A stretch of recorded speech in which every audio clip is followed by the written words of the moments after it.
Yeah, if you want to monitor, I feel like that would be Yeah. great. Yeah. I think you know how Fred just to go to the chat, right? That's where the Yeah. questions are. Right. So Yeah. they go either in the chat or Q&A. People Yeah. use either or. All right, so I can just do that then. Okay. Yeah. Oh, that's great. Great. Okay.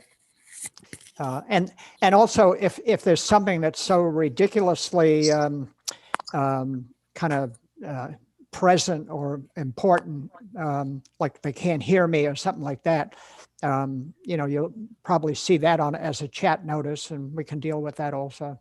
Okay, perfect. Great.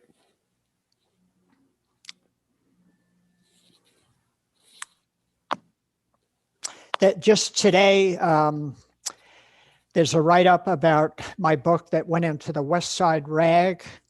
And then there's another one that went to the 102nd, 103rd Street Block Association website. What was the blog about? It's about the book. And then the 102nd Street thing is just a Q&A variation on the same thing. Great. So one of my friends bought you a book who recently just moved into the neighborhood and has been loving the idea of all these people who have lived here in the past and just the rich history that the Upper West Side has. Oh, good, good. I'm trying to get as much publicity as Matthew gets for his book. I keep running into people that keep citing your book, Matthew. Really? Oh, well, that's... Yeah, at the New York Historical Society. Rob Snyder, our borough historian, of course, he did a podcast with you and with me. Yeah. Well, it's funny because I do the same in reverse. I keep saying I got to keep up with Jim because my gosh, he's here, he's there. Yeah. It's great that they came out at the same time. Yeah. And that I didn't realize until towards the end that you and Fred were working together. Uh-huh.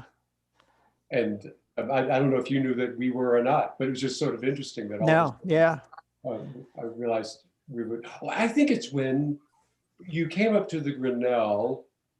Or did you come up for John Tolliver's talk on Grinnell? And no, you came. I think you were there for something. I was there for Corey Johnson. Oh, that's what it was. Yeah. Right. And you said you were publishing a book, and I said, "Oh, I am too. Who's publishing yours?" Right. And I said, "Mine too." Yeah. Small world. Yep. I was even more astounded when I looked at, I hadn't gotten serious about this till I got accepted by Fordham University Press. I looked at that Empire State Edition catalog and all the books there that I had read. I mean, it was just amazing. Many of them, the books I loved. Great. Yeah. Well, I'm glad you're both on the Fordham list. So, and I'll talk about how both books came to my attention, which are different actually. So, good. So I'll mention that in the remarks that I give. Oh, good.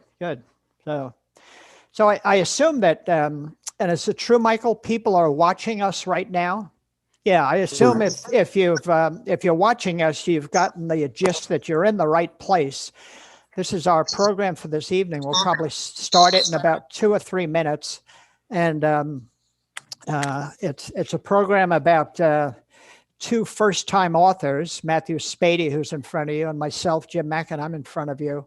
And we're going to be moderated. We're so fortunate to have the director of our publisher, Fordham University Press, here to moderate the discussion, which we've seen him do before. He's just fabulous. And again, you're in the right place if you're hearing me and you're seeing Matthew and you're seeing Fred here. And we'll begin in just a few minutes.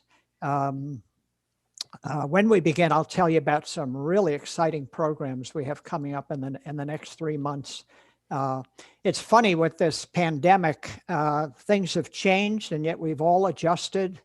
And we do things a little bit differently, but fortunately, the history of places like Audubon Park and Bloomingdale, Morningside Heights really lives on. If anything, it's getting more attention because people are getting accustomed to Zoom seminars and tuning in on a lot of interesting things. And behind the scenes, Michael, they can't see you, right? They can, yeah. Oh, they can. Okay. Well, I'm glad they I will can. try to stay away during the Yeah. talk, but at the Yeah. moment, yes. Once we get going, you probably won't hear much of Michael, but I can tell you this in all honesty, he kind of makes these programs work very, very well. But so if there's a technical glitch, it's probably my fault, not Michael's fault. But Michael is one of the 14 members of our esteemed, very esteemed Bloomingdale Neighborhood History Group. We're below the radar, so to speak. We're not formally organized or anything, but there's 14 of us that just love to do local history.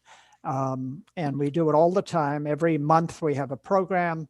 Every good time we do tours of the neighborhood. We collect information and we catalog it and we keep it at our local Bloomingdale branch of the New York Public Library. And we do anything that really celebrates our local history. And our local history is understood more broadly. So it includes places like Audubon Park or anybody else that wants to talk about some fascinating part of the city. So we've had some really renowned speakers over the last 5, 6, or 7 years. And so tonight should be interesting. And I think maybe we'll get going. I mean, there's nothing that'll stop anybody from joining us and kind of figuring out that they're in the right place. Again, I'm just going to tell you about some programs we have coming up on March 23rd, a Tuesday, and I think it's at 6:30 instead of 5:30. We have a fascinating guy, Julian Boylan. He's a software engineer, but he put together a database with an interactive map of the tax photos of every building in the city from 1940. And we're turning it into what should be a real fun presentation. In our neighborhood, we'll show certain buildings as they looked in 1940 and as they look today.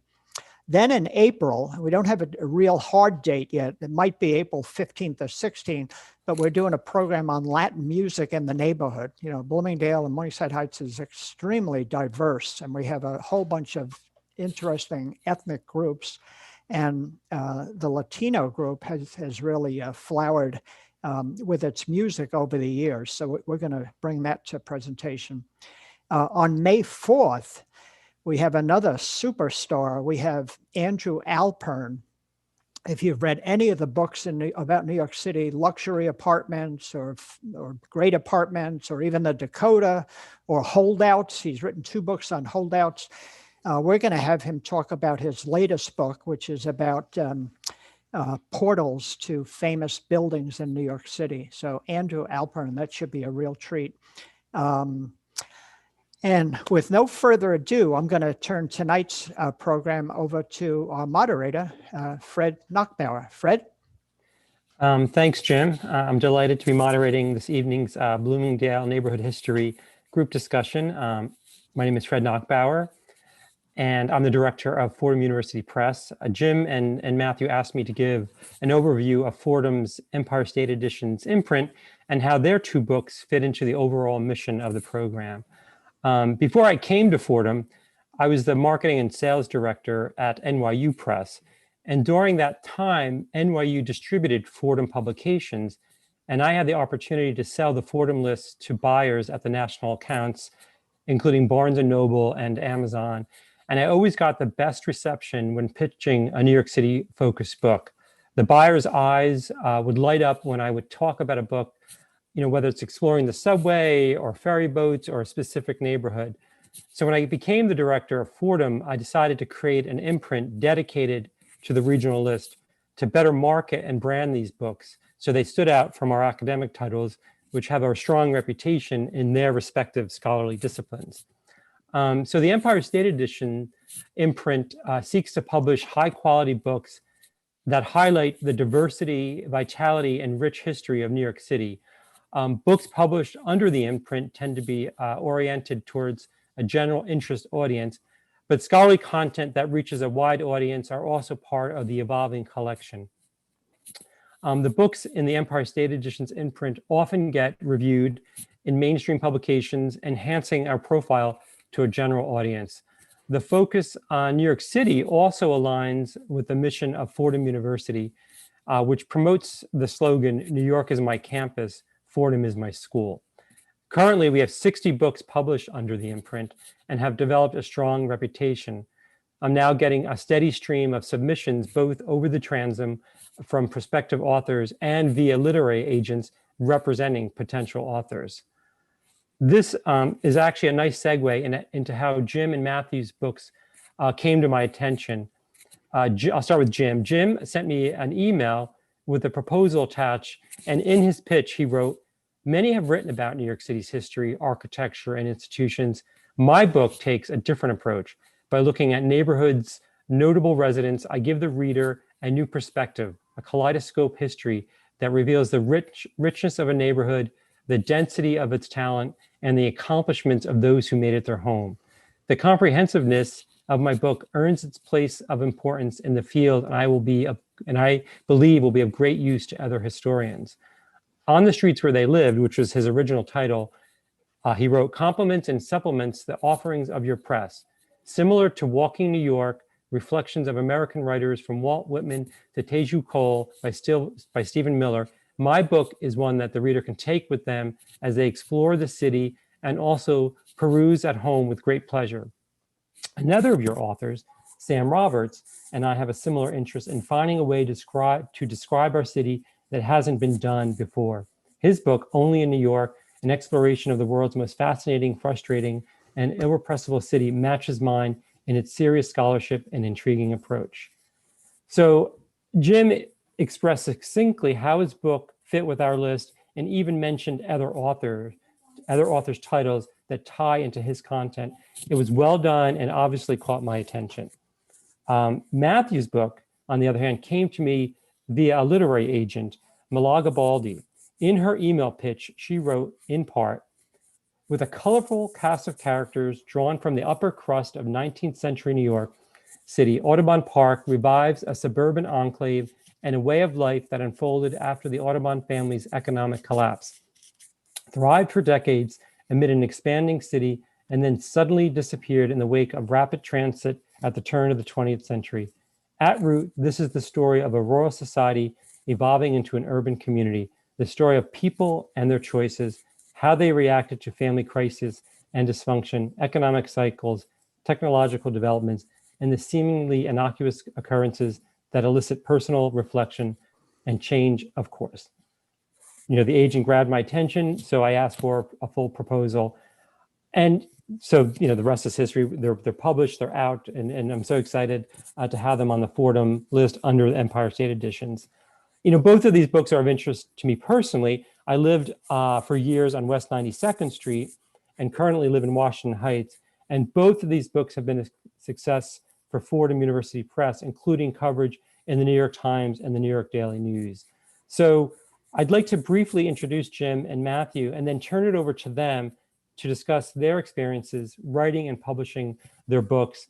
And then afterward, I'll ask a few questions and then turn it over to the audience to ask some of their own questions. Jim Mackin, author of Notable New Yorkers of Manhattan's Upper West Side, Bloomingdale, Morningside Heights, is a New York City historian and founder of Weekday Walks, which provides tours of New York's neighborhoods.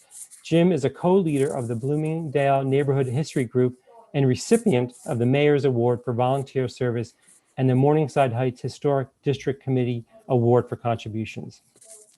Matthew Spady, author of The Neighborhood Manhattan Forgot, Audubon Park and the Families Who Shaped It, is the creator of the virtual walking tour, audubonparknewyork.com, and curator for audubonparkperspectives.org, a new site that reflects on the constant intersection of past and present in a vibrant and historic neighborhood. He was a leader in the decade-long community effort that culminated in the Audubon Park Historic District. So at that point, I'd like to turn it over to Jim and to Matthew to give us their perspective as first-time authors. Thank you. Matthew, you want to speak first? Sure, I will. Let me bring up my slides here. I just have a couple of them, but they'll help to tell the story, I think. So let's see. And let me know if I'm actually sharing yet. You are loud and clear. Excellent. And could you tell me, are the slides in slide view, presentation view? Not right now. If you press start slideshow, There we go. And do I need to switch screens? Or are they all right? try switching to the other screen when sharing. Perfect. Good. Very good. So the book Audubon Park, My Audubon Park History, actually began back in September 1997 when my partner Scott Robinson and I signed an agreement to buy an apartment at the Grinnell, which is the building you see there in the lower right-hand corner of your screen.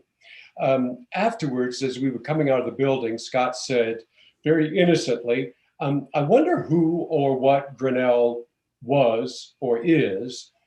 And these, of course, in 1997, this was before Google and Wikipedia. So we went down to the New York Historical Society. We found a librarian helped us find a biographical dictionary that had a biography of George Bird Grinnell, who's in the upper right-hand corner of the screen there.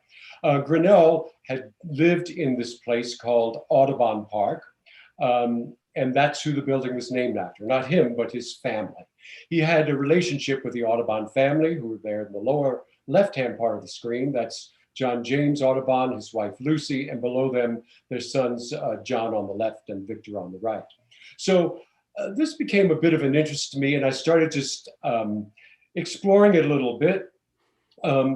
It became more of a fascination. And then after a while, it became really a compulsion to learn everything I could about this neighborhood and tell its story. So I must say, though, none of that would have happened without some early family experiences. My mother and father both loved history. My father was an architect. My mother was a librarian English teacher. Their idea of a nice family afternoon or day was to put all of their 5 children into a station wagon, and we would ride around Virginia, where we lived, southeastern corner, and see all of the historical sites. So I sort of had this background of living in history, exploring what was around me. My parents were great storytellers and really helped us to understand that we lived in layers of history that were all around us. We walked through it every day. So as I began to explore Audubon Park, the history of it, I had all of that sort of thing in mind. I began really with all the secondary sources, and then eventually realized if I were going to tell the full story, I needed to go to more primary sources, which included things like wills, land records, church records, census records, all sort of dry things on the surface, except as you dig into them and start putting the pieces together and the story comes together, it's really all becomes really sort of fascinating. Let me move to the next slide here if I can. Yeah, all of the images here on these slides are from the book itself. Here are a couple of maps. The one on the left shows the Audubon Farm Minnie's Land, which lay on 155th Street.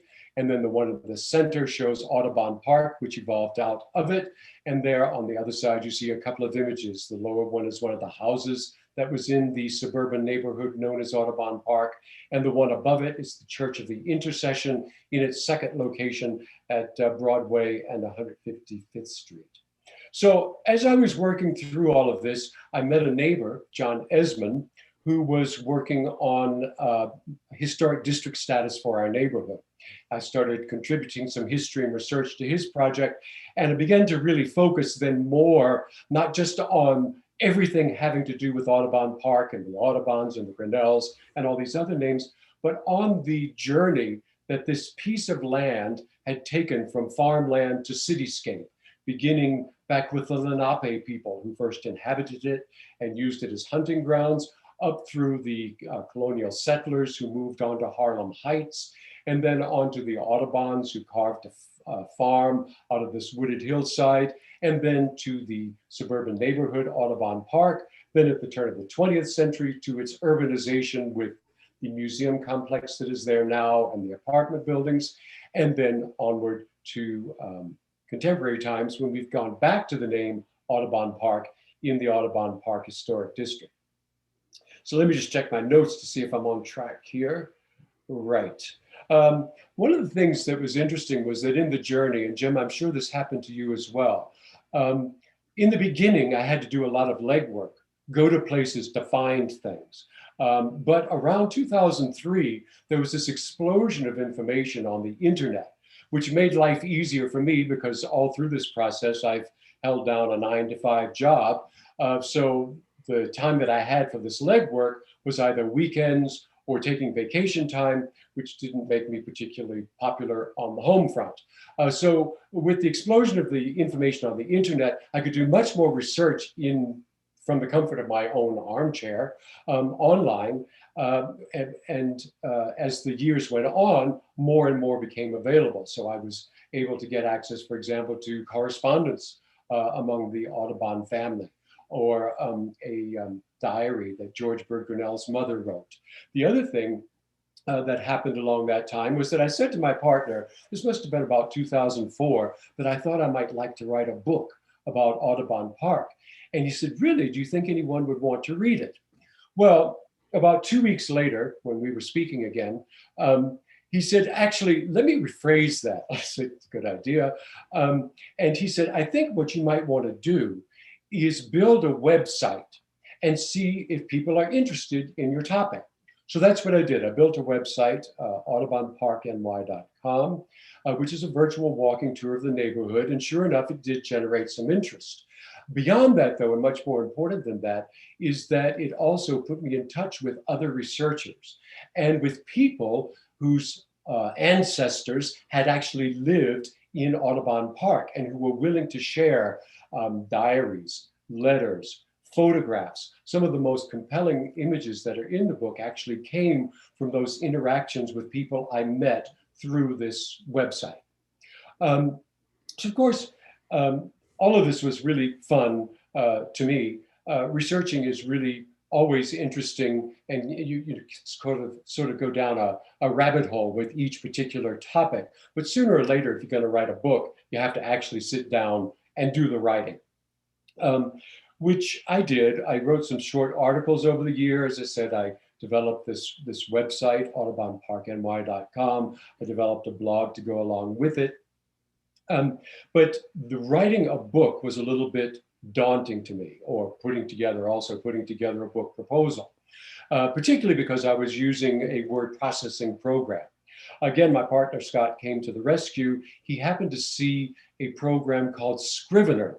I recommend it highly to anyone who is trying to put together a book, who writes, as I do, sort of organically. That is, I sort of throw stuff on the page and then start to mold it and make some shape out of it. The advantage of Scrivener is that you can put all of these kernels into little units and shuffle them all around just like you would cards on a corkboard. Without that, I don't think I really would ever have finished the book. Even with it, though, I must confess that I often would be writing and say, oh, I really need to check something. And then I would go to the internet to check it. And 2 hours later would find that I had, again, gone down a lot of rabbit holes and learned a lot of excess stuff.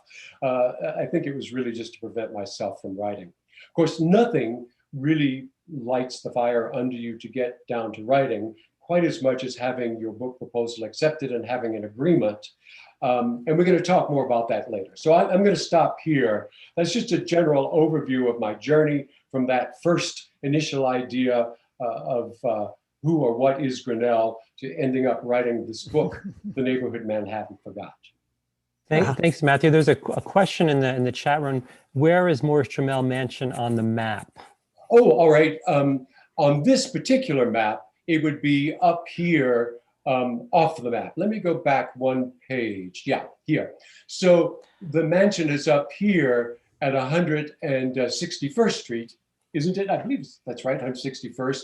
So you can see that actually it appears on this map. I believe it's that area right there. But from Audubon Park, you can walk to the Trammell Mansion very quickly. And it might be a follow-up question, did the Audubons and Madame Trammell know each other? They did, but they were not particularly friends. They didn't socialize. There's one piece of correspondence from Lucy Audubon to Madame Trammell when her niece died. We know that happened. And also Madame Trammell attended the Church of the Intercession in her later years, which the Audubon family had helped found. So they would have probably seen her at church, but they were not particularly well acquainted.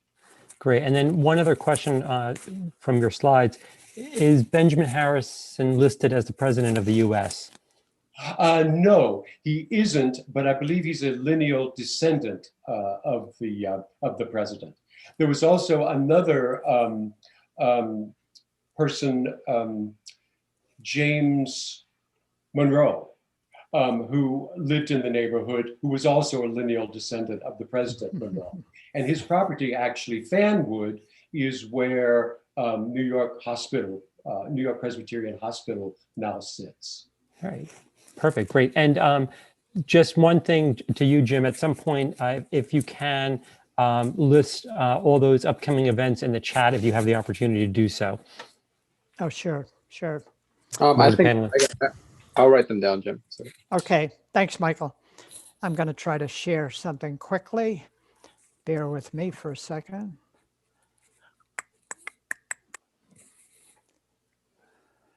Yeah.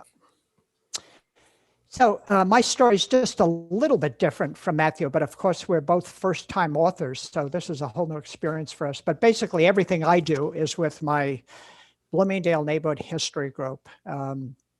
I've given a number of presentations in the group on the Bloomingdale Insane Asylum, on the Battle of Harlem Heights, on some 14 or 15 mental health facilities in the neighborhood, the 9th Avenue L, statuary in the neighborhood, things like that. But while I was doing all this, I started accumulating names and addresses of so-called notables. And after I had about 700 or so, a good friend of mine, and Fred, I know you know Joanna Herman. Joanna Herman is real good at nudging, and she nudged me and she said, "You've got a book here, you've got to start writing it." And so I did. I started writing it, and I love to write, but it's very humbling, and Matthew kind of alluded to this, after you write something to then realize it needs a lot more work. So fortunately I had others that guided me on that, but I absolutely love to write, even more than researching, which is a tremendous amount of fun. But I finally got up to over 1,400 notables, for which I wrote very brief biographies, one paragraph type biographies, and that was too much for a book. And so Fred, you really prompted me to get a little more serious and focused. And fortunately, I had already established a spreadsheet that basically categorized all of my 1,400 notables into potentially 4 categories, whether they were superstars, whether they were plaque-worthy, whether they were just interesting, but they needed more attention, or whether their story was especially interesting. And with that in mind, it was very easy to cut off at 591 notables, which then translated to the size of the book as it is today. Otherwise, the book would have been confused with a telephone directory, I think. But then there's the hard work, as Matthew alluded to, of actually writing it. So went through a long process of doing that. And meanwhile, I'm talking to people and they can't wait to see what's happening. They can hardly believe that it's happening. And indeed, it's a long, arduous process, but it's done. As Matthew said, the greatest incentive when it comes down to it is having like a deadline where you really have to get it done. And like Matthew, I think both of us are involved in a whole bunch of other neighborhood-related endeavors and whatnot. So it becomes more than just the challenge of writing the book, because we have much else going on. What spurred me on with things like this, in the middle of this postage stamp from the 1930s, early 1930s, is Carrie Chapman Catt, the great suffragist. And you don't hear much of her name anymore. You usually hear about Elizabeth Cady Stanton, who lived in our neighborhood. Lucretia Mott did not live in our neighborhood, but a relative of hers, Dr. Valentine Mott, did. So when I discover that Carrie Chapman Catt was a notable residence in our neighborhood, I get really excited, and that's the type of thing I want to write up. Or Eleanor Smith here, who I continue to wax eloquently about. She holds the record, which we know no one will ever break. She's the person who flew an airplane under all 4 East River bridges. That's the type of information that characterized the book for me. When it finally went to Fordham, some other amazing things happened, like they were able to work with me on some of these very local maps, which people in our neighborhood will clearly relate to. And I think I'll leave it at that, Fred. I think we can move on to maybe some thoughts you have, or maybe some questions. Sure. One question that came up already, Jim, is a panelist, an attendee missed your book signing at the Hungarian pastry shop, but has a copy of the book and wants to know if there will be another book signing that she can get it signed. So yeah. I'm not sure if anything's in the works, but just if you have thoughts on that.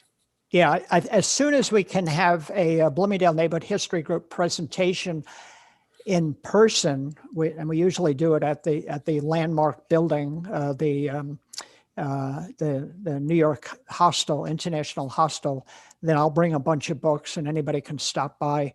If they want to get it signed before then, by all means, maybe just leave it at my building, 370 Riverside Drive. You could leave it with the doorman. This is at 109th Street with a little note, and I'll sign it and you could then pick it up. Great.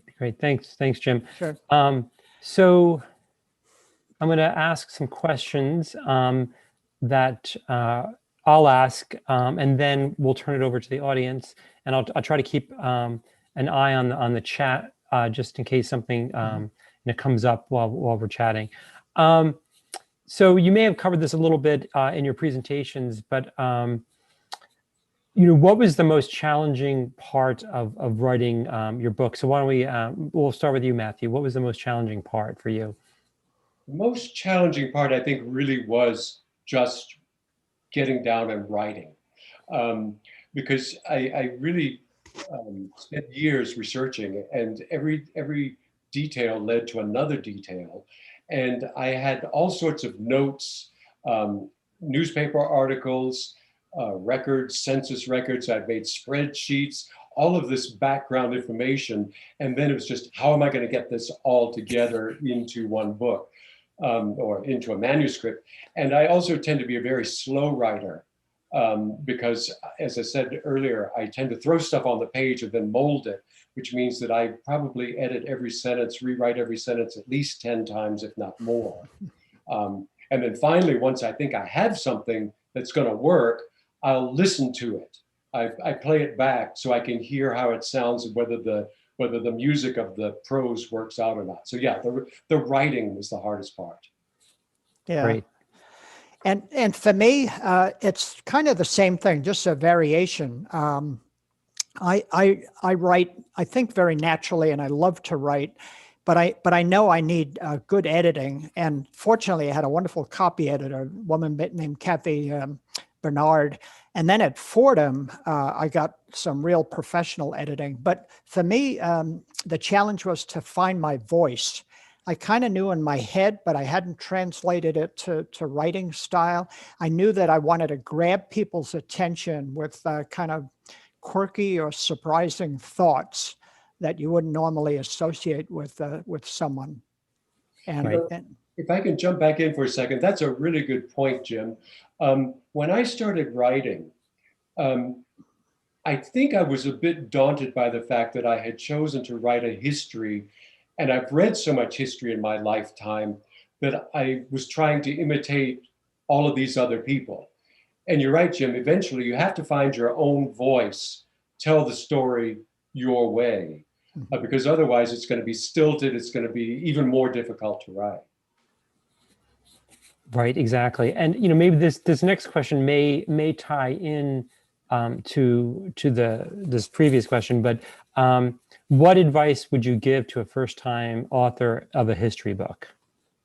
Well, I'm going to parrot Matthew again, who I look up to in so many things, and that is to write. The more you write, the more comfortable you'll feel with it, the more it almost becomes a habit.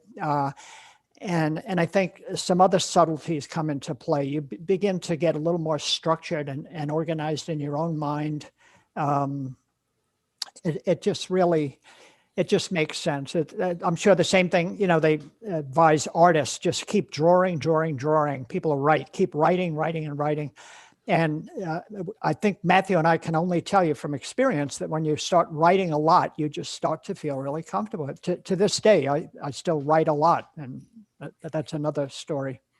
Matthew, what do you say? I definitely. The other thing I would add is question everything.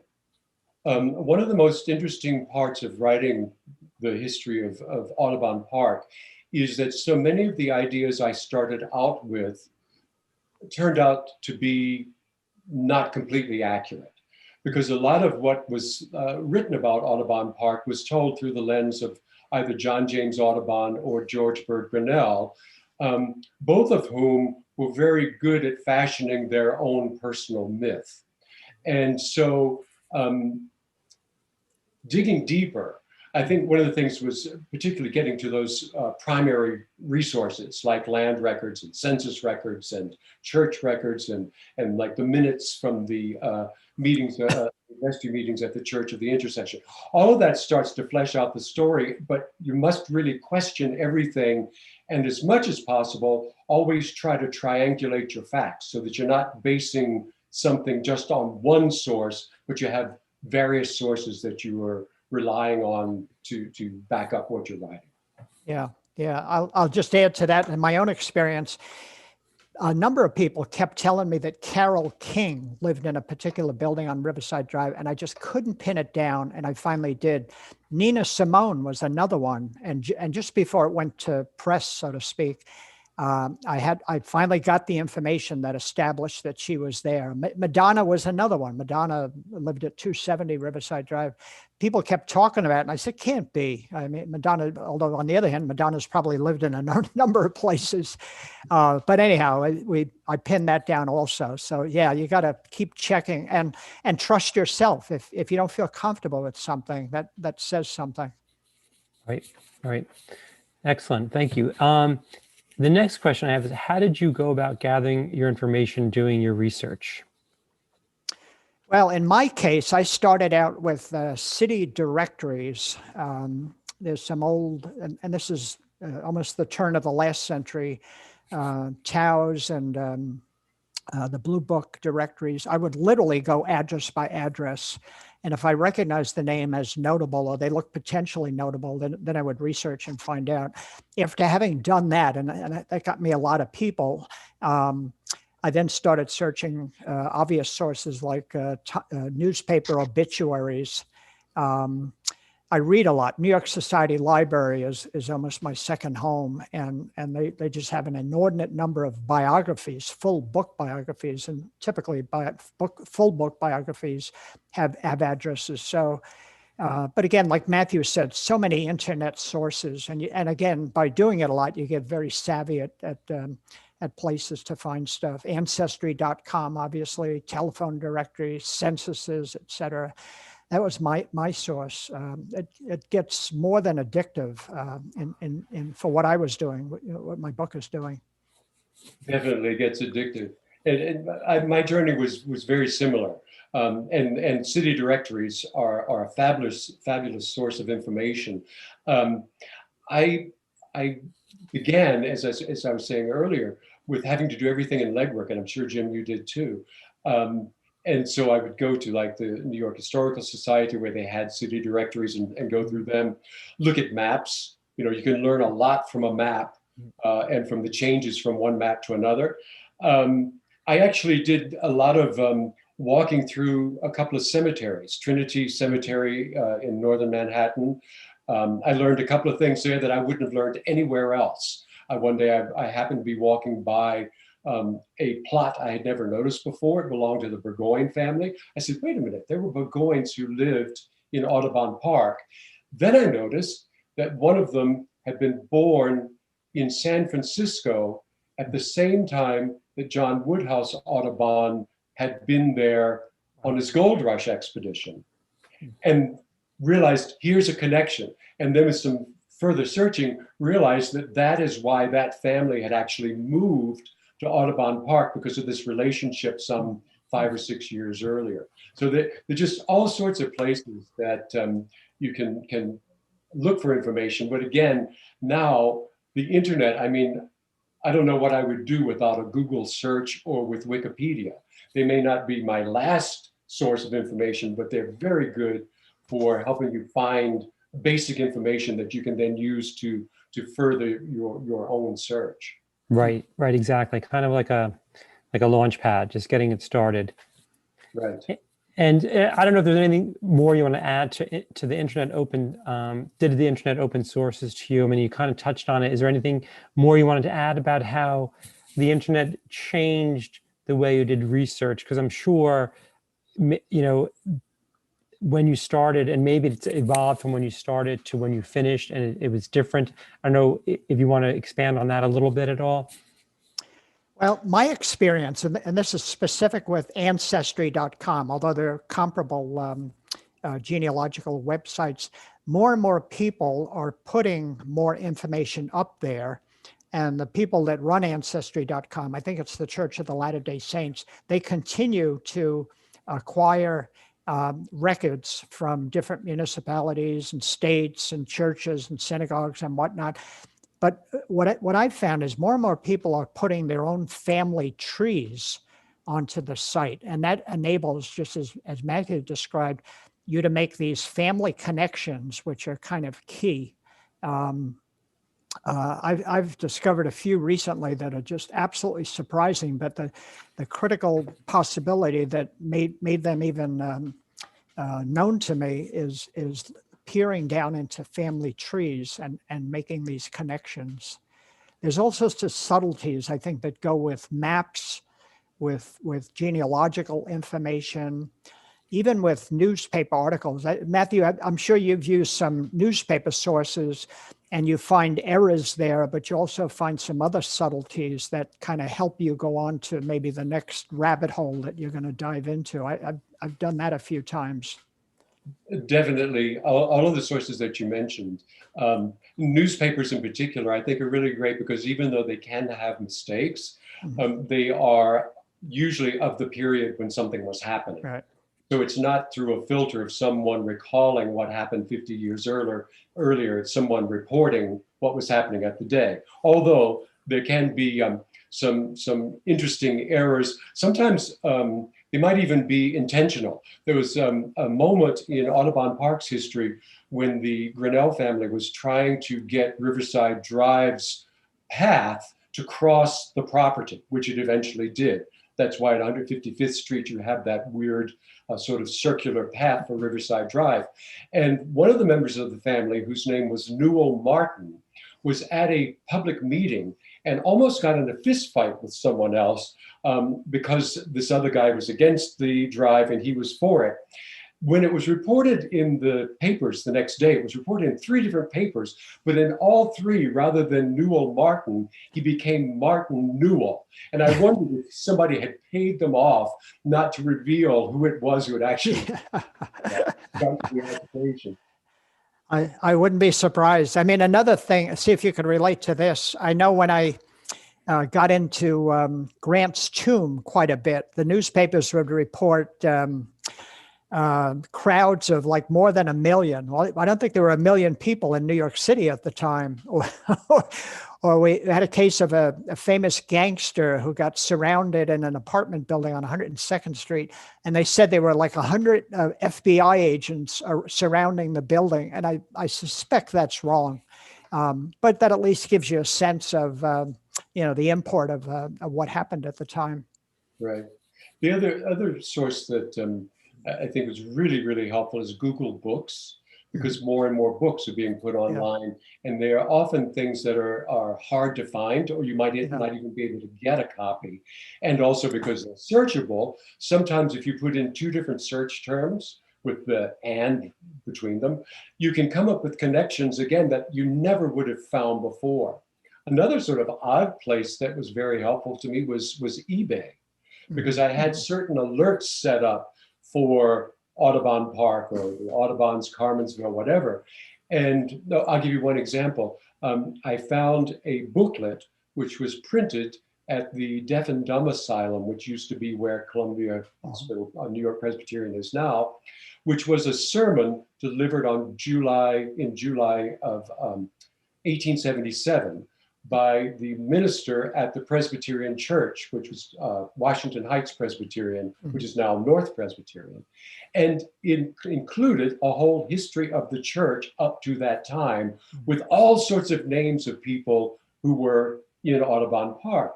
And when I bought it, and this was like maybe 2006 or so, I thought how interesting that this bookseller, who was like, I think in rural Pennsylvania, was selling this book to a person in New York City. We would never have been able to come together for me to find that book without eBay. Right, right. Yeah, yeah. Exactly. So just, I want to confirm, Jim, how long does the session go to? We usually do about 45 minutes and then another 15 minutes or so with Q&As. Okay, so I just want to make sure that, so I may pop over to the Q&A and then go back and forth between the questions that I had prepared, just so I make sure we answer people's questions.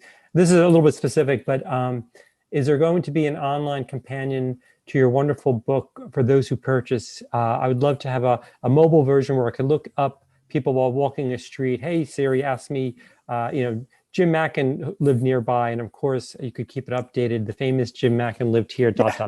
So I don't know, have you ever thought of that? Well, no, but there's something that I think will make people very happy. Of the 1,400 plus notables that I have researched and written about, only 591 are in the book. If you want to see the other ones, go to notablenewyorkers.com. And in that, it'll give you write-ups on all the other 846, I think it is, notables. And it'll also show you the people that are in the book. But I really want people to buy the book, because if you buy the book, you'll be able to walk block by block. You could literally zigzag around. My experience, the first few people who bought my book back in November called me up or emailed me and said, the first thing I did was I opened the book to my address or my block, and then I started going forwards and I started going backwards. That's exactly what I wanted them to do. And I still want them to do that. I want them to go street by street and discover the neighborhood. Right, right. And I think that's, part of the, the beauty of your book is that you can just take it and take a block and read those sections. It's not like you have to go from page 1 to the end. You can kind of just dip in wherever you want to, depending on the neighborhood you're at. One question that came was, aren't there notable folks alive seeking anonymity and are not happy with having their address known? Did that ever come up while you were doing your writing? No, of course, I don't violate anyone's privacy. I'll give you a real good example. Peter Schickley is a great favorite of mine. I've loved him for years and years and years and years. I loved his shows and everything about him. He still lives in the neighborhood. So I don't reveal in the book where he does live today, but I found him living at a previous address. So that's all I needed. That gave me an excuse to put him in the book. And obviously there are people like President Barack Obama, for example, who lived in our neighborhood. He's in the book simply because he lived in the neighborhood at one time. Madonna's another example. So if you're looking for where famous people live today, you won't find that in the book. Right. Okay. Yeah. So it's really, they lived on the Upper West Side at some point in their past. Got it. Right. Okay. And you had mentioned going through city directories. There's so many celebrities that change their names. Do you think you might have missed many not being familiar with the names they were born with? Well, fortunately, Ancestry.com kind of deals with that substantially, so not a problem. But again, I'm going to harken back to Matthew's wise counsel on this.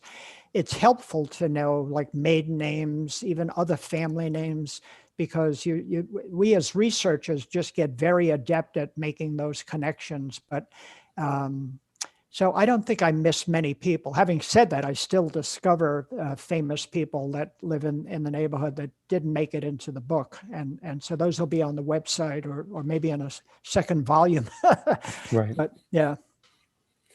Great, great. Matthew, a panelist wrote, an attendee wrote, "I loved your maps and information on the Withers Bridge. Do you have any photos of V&W with the bridge and a copy of their original architectural drawings?" Not the architectural drawings. There are quite a few photographs of the bridge, but not. I don't have any of the architectural drawings. Although I know that Withers' papers, I can't remember where they are, but if you go online, you can actually find some of Frederick Withers' papers, and you might be able to find the bridge in there. Although I'm not positive of that. It's funny, Matthew, you mentioned Frederick Clark Withers, the architect. For years, I was searching for his grave. And I wish I had known you back then. This is about 10 years ago. Fortunately, a good friend of mine, Bob Petrie, was savvy enough to think, gee, maybe he's in Trinity, because he and his partner designed that bridge over Broadway. And indeed, that was the case. He's in the cemetery, as you well know. He is. And I tell you an interesting anecdote about him, if we have a couple of minutes. Withers and moved his family to a hotel which was at the foot of 152nd Street. Oh, wow. This was back in the late 1860s, early 1870s. And he started attending the Church of the Intercession. They wanted to build a new church. They'd been talking about this for quite a while. And of course, being this architect, this wonderful architect, he developed some plans for them, not specifically plans for the church, but a way to raise money. Mm-hmm. And you can read about all this in the vestry minutes.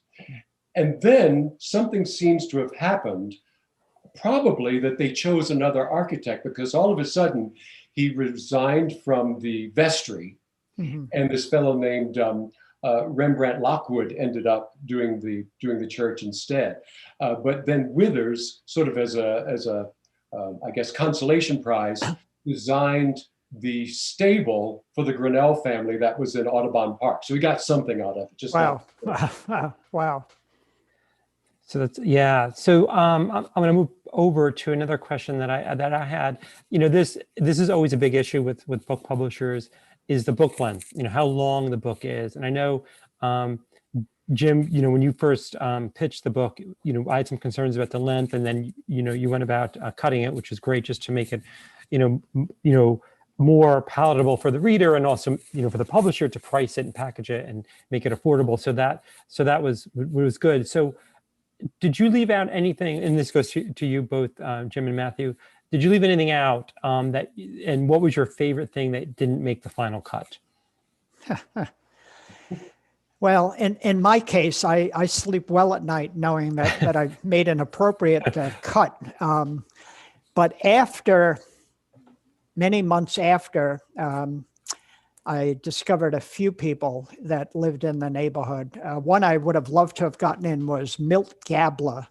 Admittedly, he only spent the last few years of his life in the neighborhood, in a Jewish retirement home where he died.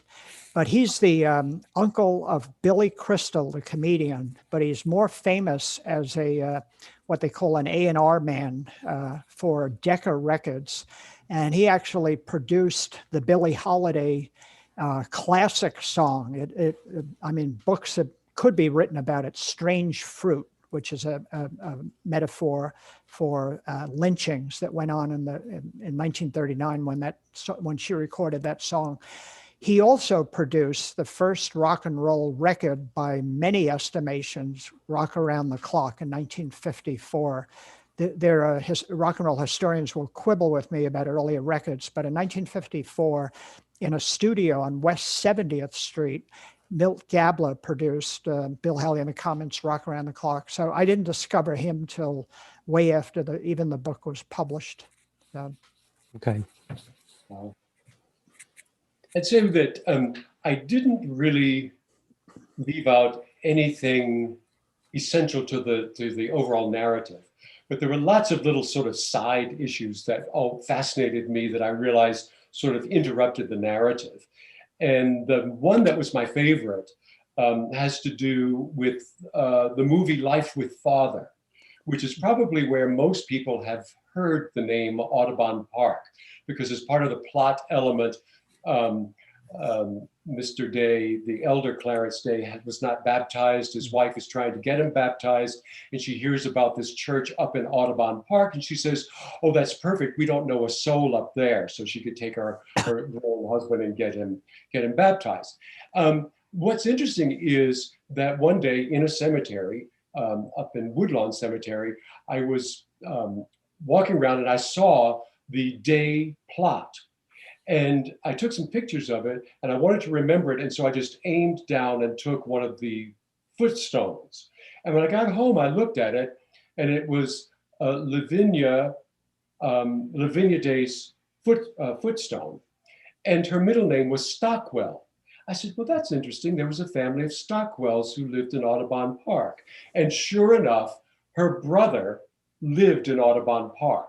So this sort of plot device was all based upon the younger Clarence Day knowing Audubon Park, having visited there, but he has his mother say, actually, she doesn't say it in the book, she just intimates that they could go there because it was safe. They didn't know anybody in Audubon Park. Well, it's a great story, but of course it just interrupted the narrative. So it got a footnote instead. Right. Yeah. Well, great. So Matthew, go ahead, Fred. No, go ahead. I was just going to speculate with Matthew that there must be some obscure verse in a Cole Porter song or a Richard Rogers song that mentions Audubon Park. I'm going to see if I could find it. In our neighborhood, we've got all these wacky, Rogers and Hart wrote Way Out West on West End Avenue. We have a couple other examples, but we need to find an Audubon Park mention in a famous song. Definitely. Yeah. So I'm going to ask one more question, and then I'll go to the chat room. There's a bunch there. Some of them are specific to the books themselves. But just what was your experience like publishing with the university press? Because there are some unique aspects to that. And what are your thoughts about peer review process, which is really specific to university press publishing? And I know that can be a little overwhelming to some authors. Yeah. As soon as I knew that I would be published by Fordham University Press, it was tremendously comforting because I knew I would be in the good hands of professionals, so to speak. And I was more than pleasantly surprised from the editing, from the design, the cover, the design, the promotion, et cetera, et cetera. The peer review process for me at first was very intimidating, daunting, to have other people, other historians review your work. I dealt with that. I've been used to having criticism and editing beforehand, but it's still quite daunting. And finally, at some point, some amount of confidence kicked in, and I felt confident about my book. But it's daunting, I would say. Yeah, I was from the start. I think I knew that my book would be a best fit for university press because, as you mentioned earlier, Fred, I have an agent, and she farmed it around some, and the trade publishers really were pretty uniformly, well, it's too small, meaning not short, but that it was so focused on a particular area. Of course, my point was that the microcosm of Audubon Park's journey from farmland to cityscape is a universal sort of pathway. It's just that this one was distinct because of the individuals who lived there and the choices that they made. But I think that it was, as Jim said, sort of comforting to realize, okay, so a university press is going to know how this all should go. In my real work, my day job, for the last 20 years or so, I've managed research production, either from the editorial or the desktop or both. And so I've worked with the whole peer review process on the other side. And so I must admit, I was a little bit shy of going into that, okay, so now I'm going to have to take back what I've been giving for the last 20 years. But the two peer reviewers were really excellent. I think being able to recommend people who I knew and trusted to read the book really was helpful. That's a great part of the process. And their comments were really excellent, particularly, and I'll mention one of them was Michael Henry Adams, who really encouraged me to address more fully the racial issues in Audubon Park's history. I've been a little bit shy about that, but he really encouraged me to do it and gave me some examples of, I want to read about this, I want to read about this. And by adding those things, I think the book became a better book in the end. Mm-hmm. Yeah, no, I agree. I think the peer review process does make it a better book and a stronger book, and not to take the criticisms, personally or defensively, but just say, okay, how do I incorporate those changes to make it a better book? So, and you both were very open and flexible. So that was great. Really great authors to work with. This is a specific question, Matthew, to you. Is Grinnell related to the person for whom Grinnell College is named? They are distantly related. I would say like second or third cousins. Pretty much everyone in the United States with the last name Grinnell and also some Greenell spelled with an E are related. There's a Grinnell family history group that you can find on Facebook that has sort of biographies of a lot of these people. I will mention one thing though, the Grinnell who founded the college, I can't remember his first name right off the top of my head. Anyway, he's the person to whom Horace Greeley said, "Go west, young man." That's funny. Jim, can you just reiterate what the name of the Writers Digital, or maybe it was you, Matthew, the Writers Digital program that was so useful? Was it Scrivener or Scrivener? Scrivener with a V as in victory. Okay. Scrivener. It's available both on Mac and Word. Not that I'm getting any sort of kickback for. Okay, great. Jim, how did you discover that Ellie Ferguson, the prettiest showgirl on Broadway in 1900 and a friend of Evelyn Nesbit, the love interest in The Murder of Stanford White? I forget. I forget how I discovered her. It might have just been, looking through a directory or something. But the Evelyn Nesbit connection was very interesting. There's a few other Evelyn Nesbit connections in the book too, like William Travis Jerome, who's the DA who pursued, the assassin Harry K. Thaw through the rest of his life, et cetera. So I'm sorry to say, I just don't remember. I can always give a standard answer. There's 591 people, and I don't remember all of the details, but. Yeah, no, that's totally understandable. Here's another one that I'll ask just in case you may know. Did H.O. Avery ever work at, and the person wrote initials MMW, who designed the building, or did he have any connections to Stanford White? Say the name again. H.O. Avery ever work at MMW, who designed the building, or did he have any connection to Stanford White? Does that? I'm not connecting to that. I know Avery, the Architectural Library at Columbia is named after Samuel Avery Jr., I believe. And I don't think there's any connection to Stanford White. In fact, Columbia's campus was designed by Stanford White's partner, Charles Fowler McKim. So without checking out a little further research, I don't think there's a connection there. Okay. And so another person wrote, so far, I've found the Audubon Zoo and Audubon Ballroom as song lyrics. I'm still searching.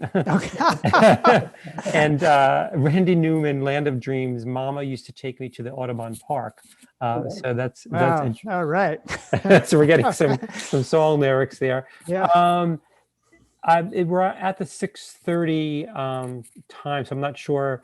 There are some more questions, or is there kind of a hard stop now? No, we could take a few more. Yeah, we've got flexibility. Okay. Yeah. Let me see here. That's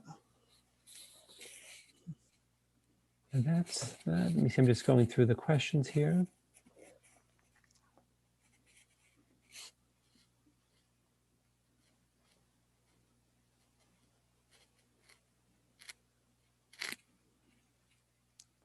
Someone wrote, "Hi, we met some time ago. I was doing research on the sister of Kurt Tochalski, I found out she lived in the Hotel Oxford at Broadway and 112. Is this in your book, or do you know about it? I think I know the building, but I don't know much more than that. Okay. And Jim, what are the borders of the Upper West Side you covered? It seems north of what is ordinarily understood by Upper West Side. Do you want to explain a little bit about your borders? Sure. Yeah, Morningside Heights is fairly defined, fairly well defined. It's 110th Street up to the modern 125th Street, and then it's between Riverside Park and Morningside Park. For the most part, there's a small section where it's Morningside Park ends at 123rd Street, but that's basically it. Bloomingdale historically was from the way back in the Dutch period before the English took over New York City and New Amsterdam in 1664. Bloomingdale was from like the West 30s all the way up to 120 modern day 125th Street. But we think of it as the soft 90s up to 110th Street. So I started with using 93rd Street, but then there are a few people after that. I wanted to get William Fox. Everybody knows Fox News, 20th Century Fox. I wanted to get William Fox in the book. So to do that, I went down to, I forget, 92nd or 91st Street. So the boundaries get stretched just by a few of the people in the book. But I would say if we're talking Bloomingdale, Morningside Heights, we're talking from like the low West 90s all the way up to 125th Street, park to park. Great. Thanks for clarifying. So I think we've covered mostly most of the questions. So this has been great. Really great. Well, thanks so much for moderating, Fred. We really appreciate this. And Matthew, we can't ever thank you enough for your second presentation here. And I trust that people have enjoyed this and have gotten some inspiration. If you're thinking about writing a book, and if it's going to be local history, real good local history, I think, look to Fordham as a possibility. And otherwise, we'll see you the next month of our next presentation will be, again, back on March 23rd, where it'll be very visually exciting. We'll be showing buildings as they looked in 1940 and as they look today, that comparison with a presentation that's around that building database that we'll show you. So again, thank you, Fred. Thank you, Matthew. And thank you, everyone, for your patience and your attention to all of this detail. Thanks, Jim. Good to see you, everyone. Good night. Stay well. Good night. You too. Bye-bye. Bye-bye.